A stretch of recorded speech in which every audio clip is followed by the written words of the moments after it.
প্রকল্প জনগণের শিশু সাথী মূল্য সমবাদী কালিয়াগঞ্জে আমাদের দিদি প্রায় 300 বেডের আমাদের হসপিটাল দিয়েছে। রাস্তাঘাট ঝা চকচকে সব তৃণমূল কংগ্রেসের টাকায় করা। যদি বিজেপির টাকায় থাকতো তাহলে সেখানে গেরুয়া আর সবুজ থাকতো, দেখবেন নীল সাদা আছে, তার মানে তৃণমূল কংগ্রেসের করা। কেউ করেনি, কোন দাদা মামা চাচা করেনি, করেছে মমতা বন্দ্যোপাধ্যায়, অভিষেক বন্দ্যোপাধ্যায়, তৃণমূল কংগ্রেস। আজকে গ্রামগঞ্জে বামফ্রন্ট সরকারের 34টা বছর সময় এই নিতাই দাও সিপিএম করতো, আমিও দুর্ভাগ্যক্রমে এসএফআই এর জিএস ছিলাম। দেখবেন আপনাদের গ্রামে মোড়ের মাথায় কত বাতি মানে যেটাতে জেলা পরিষদ থেকে লাইট হচ্ছে, সেই জায়গায় গ্রামে কিন্তু 34 বছর কোনো লাইট ছিল না, হেরিকেন বা কুপির আলো জ্বলাতে হতো। কিন্তু আমাদের গভর্নমেন্ট এসে বিভিন্ন গ্রামে বিভিন্ন জায়গায় কত বাতির ব্যবস্থা করেছে, ঢালাই রাস্তার ব্যবস্থা করেছে, পথশ্রী প্রকল্পের মাধ্যমে বিভিন্ন জায়গায় পিচের রাস্তা, পেভার ব্লকের রাস্তা। এবার কি করলো, 100 দিনের টাকা বন্ধ করে দিল। আন্দোলন করে অভিষেক বন্দ্যোপাধ্যায় নিজেদের ফান্ড থেকে 100 দিনের টাকা দিয়েছে। কিছুদিন আগে বেনিফিশিয়ারিদের ঘরের টাকাও দিয়েছে আমাদের, দিচ্ছে কিনা। যদি কারো পরিবারে 15-20 জন, এখন আর সেই রকম 15-20 জনের পরিবার নেই, 15-20 জনের পরিবার থাকে, তাহলে আমাদের গভর্নমেন্ট থেকে হিসাব করবেন যে মা যদি লক্ষ্মীর ভান্ডার পায়, বউ যদি লক্ষ্মীর ভান্ডার পায়, তাহলে ঠাকুমা বৃদ্ধ ভাতা পাচ্ছে, তাহলে বাবা হচ্ছে বয়স্ক ভাতা পাচ্ছে। যদি তুলনা করা যায়, কারো পরিবারের সংখ্যা 15-20 জন ফ্যামিলি সদস্য রয়েছে, তো মাসে আমাদের তৃণমূল সরকার সেই পরিবারকে মাসে 10 থেকে 12,000 টাকা ভাতা দিচ্ছে। ভারতবর্ষে কোনো এরকম সরকার নেই। আজকে পার্শ্ববর্তী রাজ্য মহিলাদের অ্যাকাউন্টে এই বর্তমান জুমলা সরকার বিজেপি 10,000 টাকা করে ঢুকিয়েছে।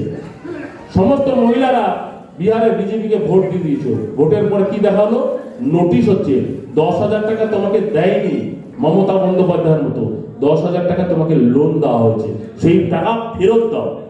এত বাজে দল বিজেপি, মানুষকে প্রতারণা করে ভোটটা নিতে যাচ্ছে। আমরা কালিয়াগঞ্জে বোঝাতে ব্যর্থ হচ্ছি।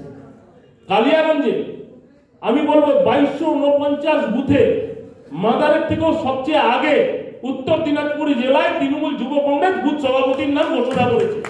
আমরা আনবো, পরিবর্তন যাত্রা শুরু করছে বিজেপি। শুনলাম আমাদের ইসলামপুরে 2 তারিখ ওদের যে কেন্দ্রীয় সভাপতি নীতিন নবীন, তিনি বোধহয় আসবেন। ওদেরকে বলেন তো তোমাদের মুখ্যমন্ত্রীর নাম কি, মুখ্যমন্ত্রীর মুখ কি। যদি বলেন ওদেরকে শুভেন্দু অধিকারী, তাহলে দিলীপ বাবু রেগে যাবে, না শুভেন্দু অধিকারীর নাম কেন বলা হলো। দিলীপ বাবু বলবে আমি হচ্ছে মুখ্যমন্ত্রী। দিলীপ বাবুর যদি নাম বলেন, তাহলে অন্য নেতা ওদের রাজ্য সভাপতি বলবে যে আমি মুখ্যমন্ত্রী ক্যান্ডিডেট। একটা দলে 8টা 9টা 10টা মুখ্যমন্ত্রী ক্যান্ডিডেট, যার চাল নাই চুলা নাই ঠিক নাই।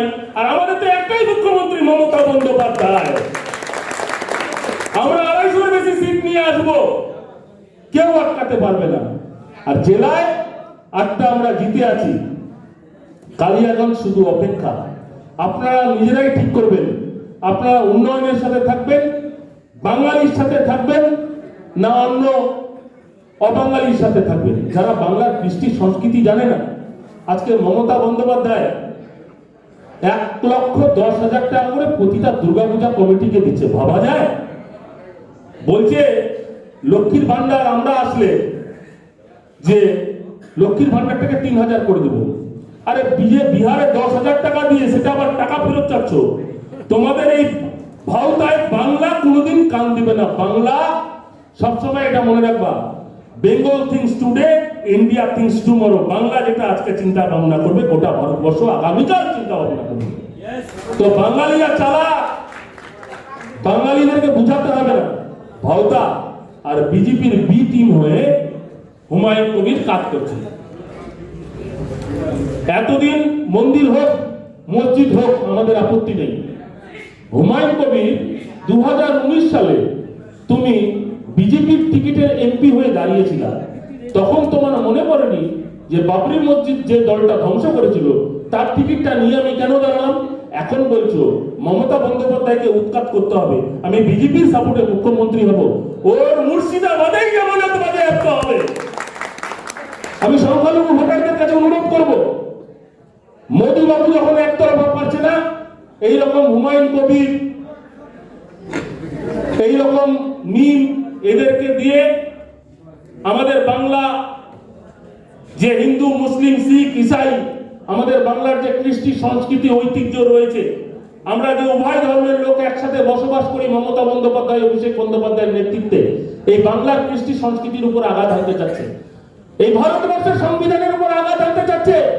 এই বিজেপি নামক পার্টিকে, ভারতীয় জুমলা পার্টিকে বাংলার ভিত্তিতে উৎখাত করে দিতে হবে 26-এর নির্বাচনে। একটি বুঝে ওদের রিয়াক্ট করা হবে না। বিভিন্ন জায়গায় আমরা কালিয়াগঞ্জে শুনতে চাই যে অমুক দাদা ক্যান্ডিডেট হচ্ছে, অমুক দাদার পক্ষে পোস্ট হচ্ছে, অমুক দাদা ক্যান্ডিডেট হবে, অমুক দাদার পক্ষে পোস্ট হচ্ছে। আমি দলের কর্মীদের অনুরোধ করব, দল চুলচেরা বিশ্লেষণ করে আপনাদের এখানে যে যোগ্য প্রার্থী তাকে বিধায়ক দিবে, আপনাদের চিন্তা করার দরকার নেই। দল যাকে বিধায়ক টিকিট দিবে আমাদেরকে তাকেই জিতাতে হবে। তিনি একবার তৃণমূলে আসলো, তৃণমূলের সুযোগ সুবিধা নিল, আবার ঘুরে গিয়ে বিজেপিতে চলে গেল। বাড়ি কোথায়? ফালাকাটা। ভোট দিচ্ছে কোথায়? কালিয়াগঞ্জে। ভোট দিল কে? কালিয়াগঞ্জের বাসিন্দারা, যার নিজের ঠিক নেই। শুনেছিলাম কারো পার্সোনাল সম্বন্ধে আমার বলা উচিত না, কিন্তু দল করতে আসলে আপনি যখন ভোটে দাঁড়াবেন না, আপনার যেমন হচ্ছে আধার কার্ড স্ক্যানিং হয়, আপনার চরিত্রও স্ক্যানিং হবে। আপনি যখন ভোটে দাঁড়াবেন, জনপ্রতিনিধি হবেন, তখন আপনার চরিত্রও স্ক্যানিং হবে।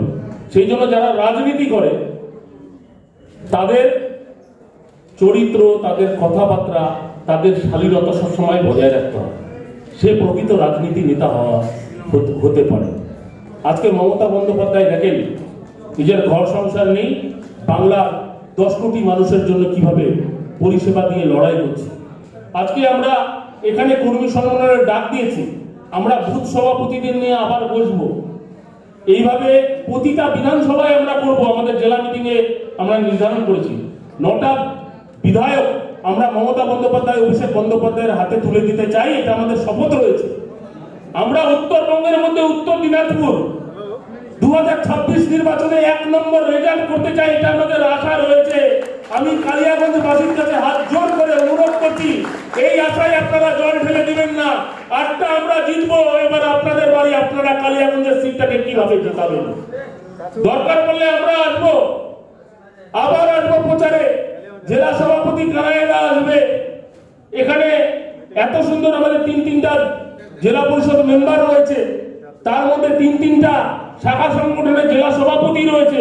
পূর্ত কর্ম দক্ষর মধ্যে এত বড় পোস্ট দিয়েছেন, লতাদি একটা ভালো জায়গায় আছে, চেয়ারম্যান আছে, ভাইস চেয়ারম্যান আছে।